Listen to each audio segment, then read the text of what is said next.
the Democrats need to experience an ego death in order to rise from the ashes of this party. And I really, really mean that. There needs to be some kind of collective awakening. Because right now, the two most popular Democratic presidential candidates are AOC, she's earning it, and Kamala Harris. But I need the people answering this to understand. Kamala Harris is Chuck Schumer, is Joe Biden, is Hakeem Jeffries. They're all exactly the same guy. I really think that a lot of them are just more charitable to Kamala Harris because she's younger and a black woman, which admittedly in this era especially comes across, I think, at least superficially as a departure from the status quo. But that's the smoke that's the smoke, right? Those the smoke and mirrors. They did the same shit with Obama, right? It's the same guy. And Obama, by the way, is the same guy. How much has he said since the second Trump regime? You know, Obama actually has the clout that he could be a major cultural figure if he wanted to. Like, I mean, he is, but like beyond that, I mean. Yeah, he's posting his Spotify. Every holiday, he posts like a photo of him and, you know, and Michelle, you know, in a, I don't know, it's Christmas, here's us in a Santa hat or whatever.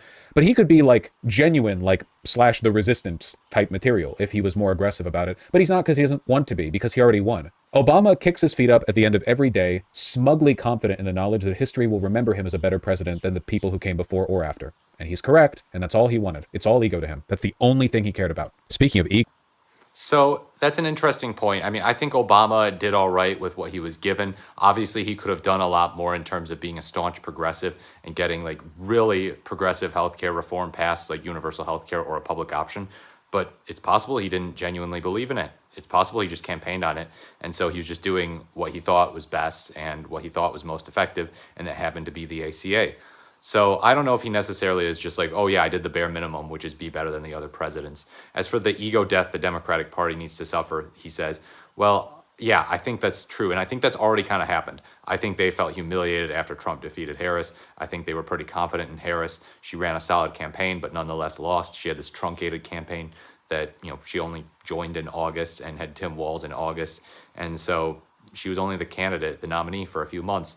So of course she was at a disadvantage in that sense. Of course she was an underdog, but nonetheless, there were Democrats expecting her to win, some expecting her to sweep every single swing state, and she lost every single swing state. So I think there has been that ego death he's looking for. I don't know what more he would want. I mean, there would probably be like people outright renouncing Kamala Harris and Joe Biden. That would be on his list for what he'd want. And I think that's kind of understandable, actually. Just saying, you know, this old way we've been going forward is not the way. We need to be more aggressive.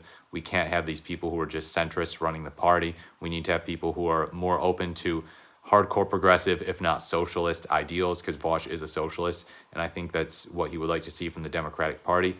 But yeah, I do think Kamala Harris is pretty similar in her politics to Joe Biden, to Chuck Schumer. Although Chuck Schumer recently really embarrassed himself, even among centrist Democrats, with that CR bill. But yeah, even if that's not a fair comparison, Kamala Harris, Joe Biden, and Obama are all kind of the same wing of the Democratic Party at the end of the day. And so if Vaush is saying the Democratic Party needs to renounce those people, I don't know. I mean, Obama's a huge cultural figure. They'll probably never renounce him. But Biden and Harris, it might be necessary for some sort of repudiation of them. And it doesn't look like that's going to happen because Kamala Harris is still one of the top Democratic contenders, along with AOC. Let me know what you think in the comments below. Like, comment, or subscribe to the channel. Thank you so much for watching. This has been the More the Merrier, and I look forward to talking to you in the next video.